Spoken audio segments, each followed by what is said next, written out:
आप देख रहे हैं अपना सबसे लोकप्रिय न्यूज चैनल आरएन न्यूज। परिवार परामर्श केंद्र में 15 प्रकरणों में समझौता हुआ, जिसमें 20 प्रकरण रखे गए थे, जिसमें से एक प्रकरण में दोनों पति पत्नी नौकरी करते थे। दोनों के बीच पैसे को लेकर विवाद होता था।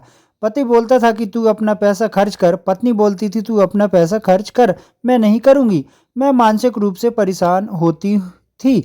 पति भी पत्नी पर दबाव बनाता था। दोनों के विचार नहीं मिलते थे। पत्नी का कहना था कि पति मारपीट भी करता है, ताने देता है। दोनों को संतान नहीं थी। दोनों अपना इलाज नहीं कराना चाहते थे क्योंकि नौकरी करते थे तो दोनों के ईगो आपस में टकराते थे।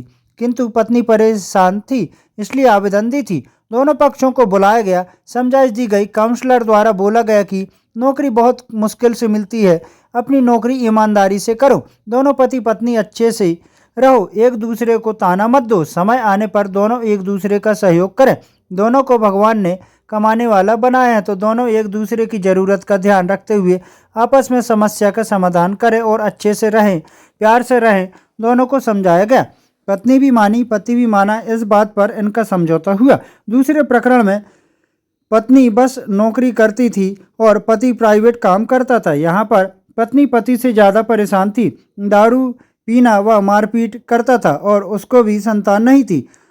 2 संतान हो गई थी पर दोनों उसके अबार्शन हो गया था। पत्नी बहुत दुखी रहती थी। उसके बावजूद पति अन्य महिला से बात करता था। पत्नी ने मना करी तो पति उसको मारने पीटने लगा, शराब पीकर आने लगा और घर से भागने लगा।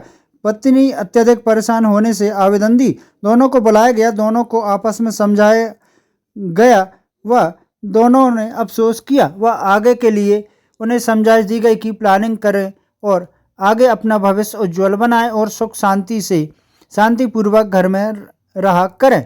तो वहीं पति बोला कि मैं शराब नहीं पीऊंगा, पत्नी को अच्छे से रखूंगा, जीवन यापन अच्छे से करूंगा, खर्च दूंगा और उसको परेशान भी नहीं करूंगा।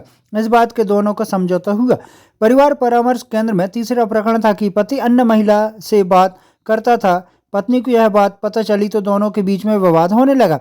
पत्नी अपने मायके चली गई, फिर बाद में समझाइश देने के लिए आवेदन दी। अब उस औरत से बात नहीं करूंगा, संबंध नहीं रखूंगा, तो मैं रहने को तैयार हूँ। दोनों को बुलाया गया, समझाया गया। पति अपनी गलती स्वीकार किया।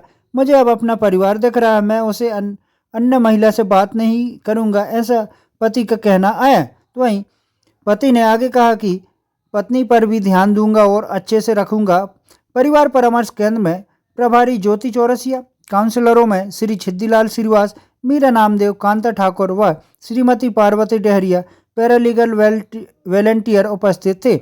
20 प्रकरण में 15 में समझौता हुआ व बाकी को सोचने समझने का मौका दिया गया व अगली के पैसे के लिए वह प्रकरण रखा गया।